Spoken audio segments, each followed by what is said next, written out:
So while we are in lockdown quarantine, we all have a little bit more time on our hands. I mean, a lot of us do anyway. And with that time, I'm continuing with my transcription project of all the Tony Rice breaks on the Bluegrass Album Band vocal songs. Okay, not really touching the instrumental ones yet. That's going to be a project for a later day. But yeah, so and this is just that it is my transcription project. Okay, so this is my way to listen and figure out and analyze and just make sense of what Tony's doing from my perspective as a guitar player, a lover of bluegrass, as an orchestra teacher. Okay, so if you're wanting to learn this solo, if you're wanting to learn what he's doing note for note verbatim, okay, that's cool. I would really encourage you to pause the video and try to figure it out on your own first, okay, and then come back and compare notes with me. If you go through the legwork of transcribing a solo, meaning that you've slowed it down and you have taken it phrase by phrase and you have tried to find it on your instrument, and seek and ye shall find kind of, you just get so much more out of that process, versus if you're just reading someone else's transcription in tab or something like that stuff has a shelf life. It doesn't really stick with you organically unless you're just hitting it a lot, okay? So, like you might be practicing reading someone else's notes, and then, like a week later, you're like, I can't remember how to play that. Whereas if you go through the process, the legwork yourself of trying to figure it out, well, on the one hand, that's such great ear training.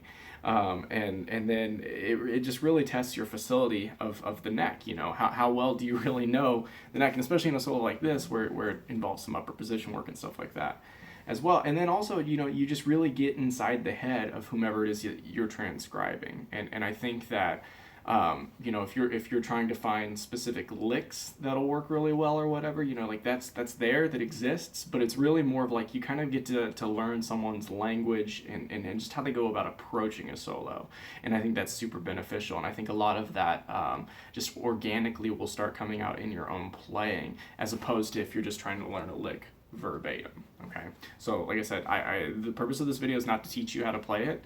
I would totally encourage you to pause it, spend some time on it, and then come back and compare notes with me, and then just see, where do we differ, where are we similar, things like that. How are you choosing to process it in your brain?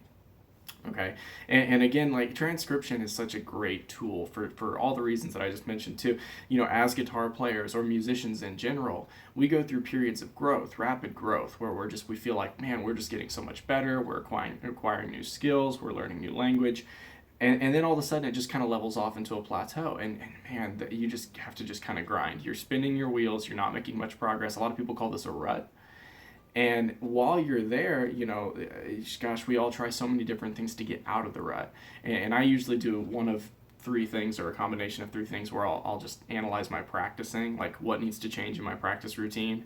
I'll take lessons, and like in this day and age, Skype lessons are so awesome. I'll do, like, I did the Artist Works things with Brian Sutton, and that was really helpful and beneficial. I do infrequent Skype lessons with Jake Workman, and those are amazingly helpful. And then the third thing I do is I transcribe solos, and I think, like, and just spending time doing that will really help kind of jumpstart your own kind of creativity and approach. But anyway, all that to say, try it yourself, and then come back.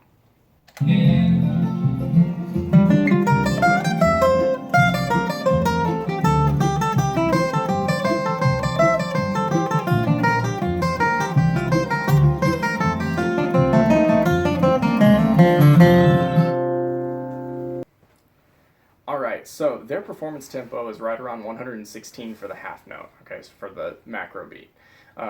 232 for the micro beat. It's whatever you really want to set your metronome at for that too. I practice it with my metronome clicking on beats 2 and 4, the mandolin chop, and so I would set it at 116 with that understanding. Okay, I think that they are capoed on the 3rd fret and playing out of the D position because we are in the key of F. Okay, but with that understanding, I have analyzed this, so my transcription notes are analyzing this out of the key of D with the understanding that you're going to capo on the 3rd fret. Okay. That's what I think is going on. Another note about my transcription notes, I'm coming from more of like a classical orchestral background with regards to writing things down.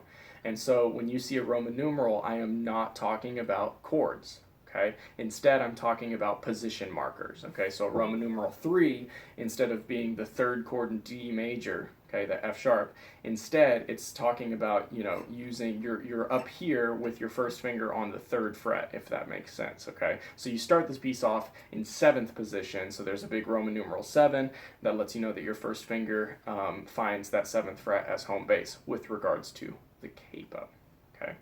I've broken this down into 5, what I feel are like 5 phrases that really outline this whole solo. Okay, so let's pick it apart. Okay, so phrase number 1. This sets up the start of the whole solo. Okay, we'll talk about the notes first, and then we'll talk about what they mean. Okay, so I'm going to start, it's an up stroke, okay, because it is an upbeat. It shouldn't surprise you that he starts on the and of 1. Okay, the notes are E, B, D, G, B, D, E, C sharp, A. Okay, so 1, 3, 1, 2, 1, 4, 4, 1, 2.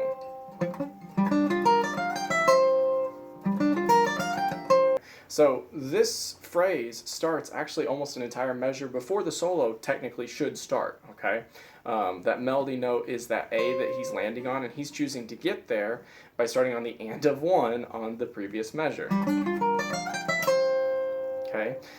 The solo starts in D, but the notes that he outlines at the beginning are like an E minor 7 triad. It's or arpeggio, sorry.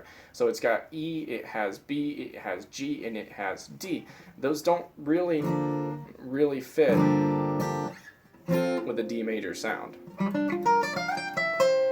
I'm not really sure what he's thinking here. You know, I remember watching a video a couple years back of Julian Lage talking about how he builds tension in solos, and where, you know, there's some times where he knows what his arrival note's going to be, and to get there he doesn't really necessarily think about what the tones are specifically as he's approaching that arrival note. Just he's building tension, and so in a lot of instances he's choosing notes that shouldn't, you know, technically work or whatever. I'm not really sure what's going on there. One of the most striking notes in this is the fact that he emphasizes that C sharp before he lands on that A. You know, we're in the key of D. C sharp, it's that half step away from your arrival note. But instead of, you know, resolving it up that half step, instead he jumps down to that A, a totally different note, right? So anyway, that's the weird thing about that first phrase. It sounds cool though, so it works. All right, so that's 7th position, and then he shifts up into 9th position right there, okay? All right, so phrase number 2, we are back in 7th position. Okay, there's not a lot of time between those two phrases. Okay, so they're really close, but let's take a look at it. So it's D, B, G, B, A, G, F sharp, E, F sharp, okay?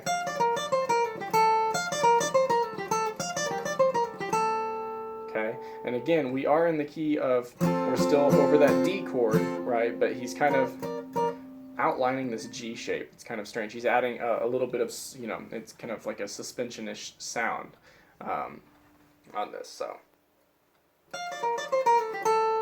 Okay, so that's that second phrase to me. Sorry. Okay, now going into the third phrase, which is going to set up this A chord, okay, in that third phrase, he actually starts it on beat 4 of the previous measure, so it kind of connects to that last note. So this whole solo, as you heard, you know, there's not a lot of pauses in between it. This is just the divisions that make the most sense to me. So I'm shifting back into 5th position, and I'm going to go.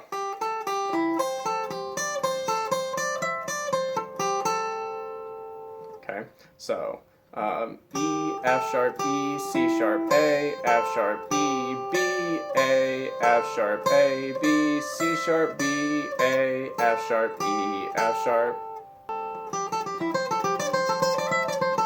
So it's kind kind of that F shape. And, you know, he's really emphasizing, you know, accenting that A, B, you know, and it's kind of syncopated, right? That first A happens on beat 2, that B happens on the and of 3. You know, he's kind of bouncing off of that E note, which is fine because over that A chord, that E is a very powerful sound right there too. Okay. Now for the fourth phrase, he takes this whole thing and just shifts it back into third position because we're going from A to G. Okay, and I really like what he's doing here.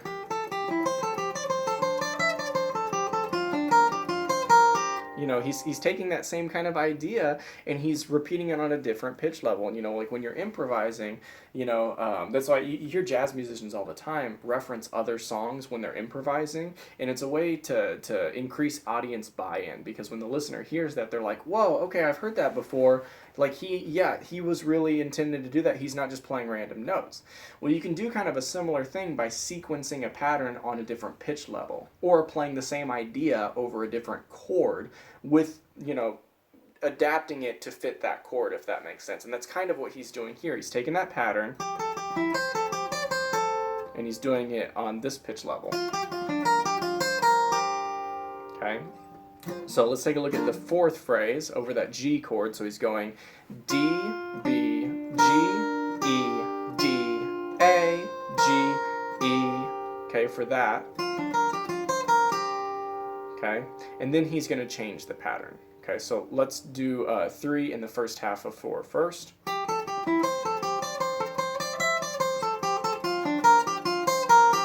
So, you know, it's kind of the same idea. He's just shifting it back over different chord. Okay, now the second half of the fourth phrase changes the pattern a little bit, which is great. You know, it's kind of that rule of 3, you know, first time and then you repeat it, and then by that third time you're gonna tweak something just to kind of bring it home. Okay, so it's not too redundant. Okay, so how he decides to bring it home. So we've started the fourth phrase.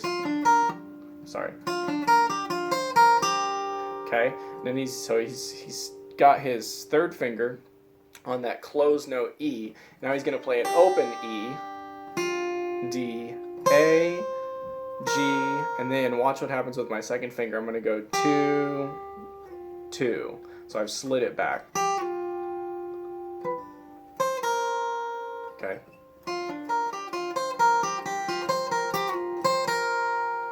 Okay. So it's kind of weird. It makes sense to me to do it with the second finger. I hear the slide when he's playing it. I wasn't entirely sure what finger it was doing, but that second finger makes the most sense to me. Okay, so let's do the third and fourth phrase completely.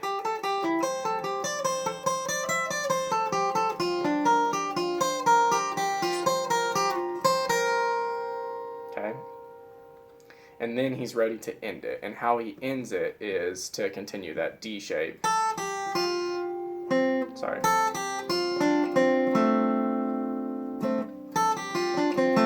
So that's a really comfortable way to outline that D chord. And then his pinky comes down on this C natural, and then he bounces back to that F sharp. Okay, so F sharp, E, D, B, A, F sharp, C natural, F sharp, and then he's back on the high D.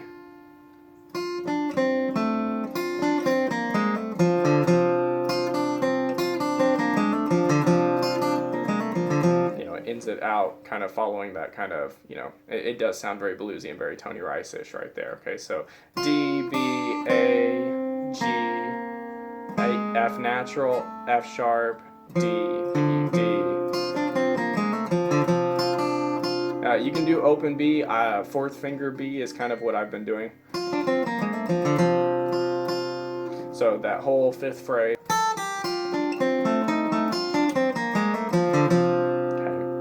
So hopefully that makes sense. So I'm going to kind of run through that whole thing one more time really slowly from the very beginning. So starting in 7th position. Okay.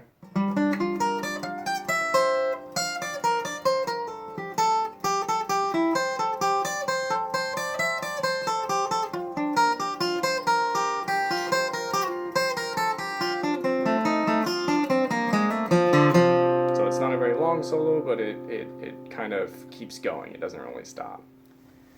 All right, so now why? Why is he choosing these notes? Okay, so when we're analyzing a solo, I think it's really important to look back at the chord progression and the melody, and then just kind of figure out what his target notes are and why his approach is the way it is. Okay, so for instance, this break outlines this chord progression.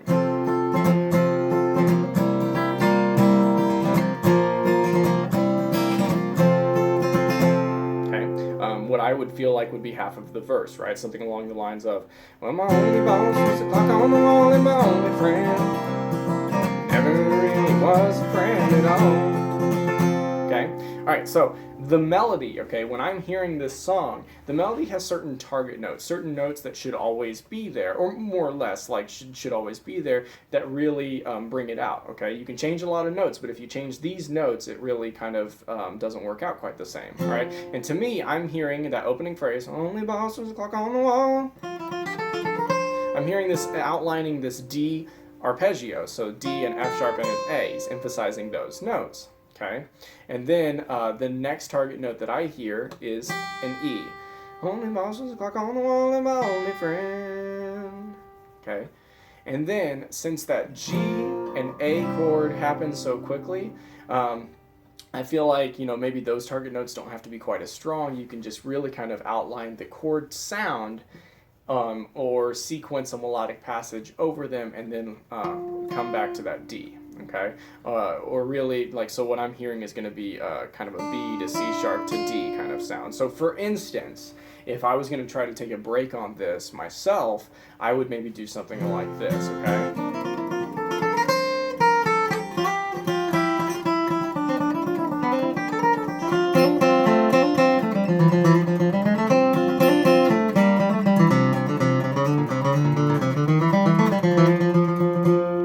Something along those lines, okay?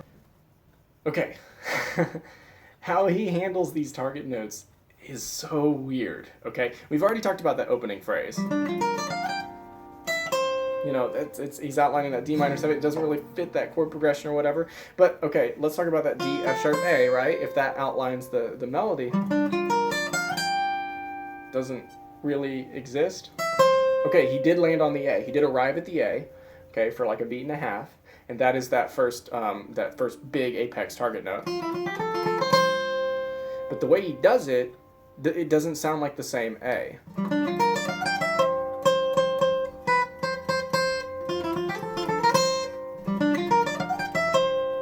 Just to me, it just sounds like a totally different thing. He's not following the contour of the melody. It's weird. To me, it's weird. Okay, and then that next phrase, so that next big target note I was talking about was that E. You know, that E kind of the C sharp kind of sound is what I'm hearing. He does get to the E. Okay, he does get to that E, but because, and we talked about this pattern that he does, you know, he's playing that E, he plays it like 3 or 4 times, he's bouncing back and forth all of it, but because it is not the highest note, and because he plays, he adds accents on other notes that are higher, he's de-emphasizing it as a target note. You know, so if you were to ask me what are the most important notes of that, I would definitely say that, you know, that A, B, C sharp. Okay, I wouldn't say that E. Okay, slides it back down to the G, and again, in here you can take a sequence pattern since these chords are so fast and so close to each other, and that's fine too.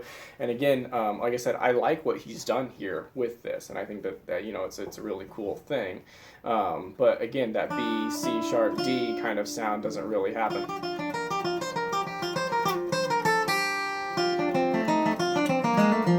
That sounds like bluesy Tony.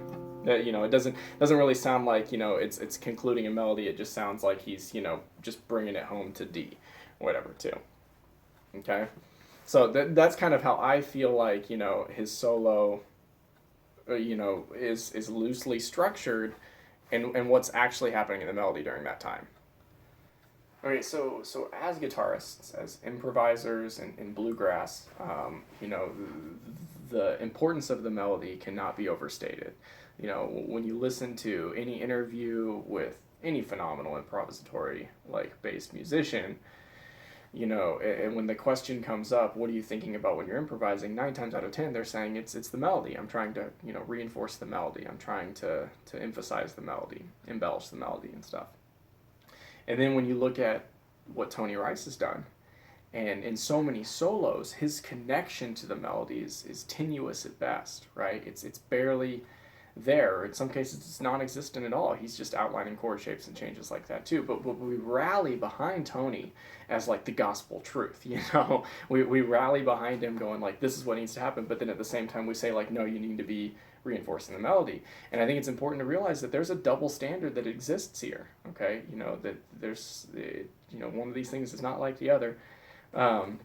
And I think, if you're in a jam session with anybody else, any other guitar player, any other musician, and if they approach a solo the same way that Tony does, that's very, like riff bass, that's, a lot of blues notes, the shape bass, kind of things like that too.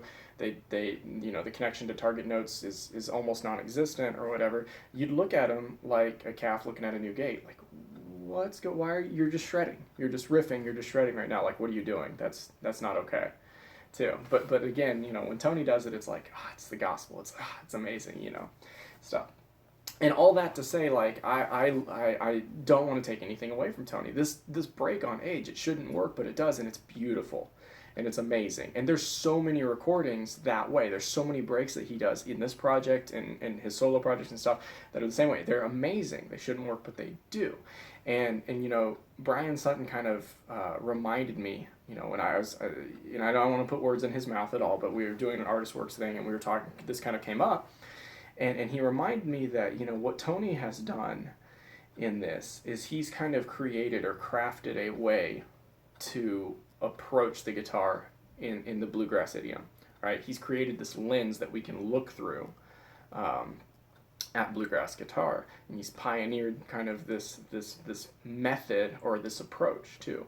And don't want to take anything away from Tony right now, and it's the reason why so many guitar players can credit him as their influence, what got them started. And it's the reason why all these videos, like this one right here, exist, analyzing what he has done, because in a lot of instances, in a lot of ways, in a lot of regards, it's genius and it's amazing. But again, I think it's healthy for us to understand that double standard exists, and to try to find that balance between, like, what are you wanting to say? Is it, how much of it is the melody, and how much of it is kind of your own unique spin, or this kind of powerful vocabulary or language that you've absorbed through this transcription process or whatever and stuff too. So again, not trying to take anything from Tony, and I'm not trying to downplay his importance or anything like that too. Like I said, I just want to voice that double standard, just make sure that, hey, we're all aware that it exists, and then that's okay. So, yeah.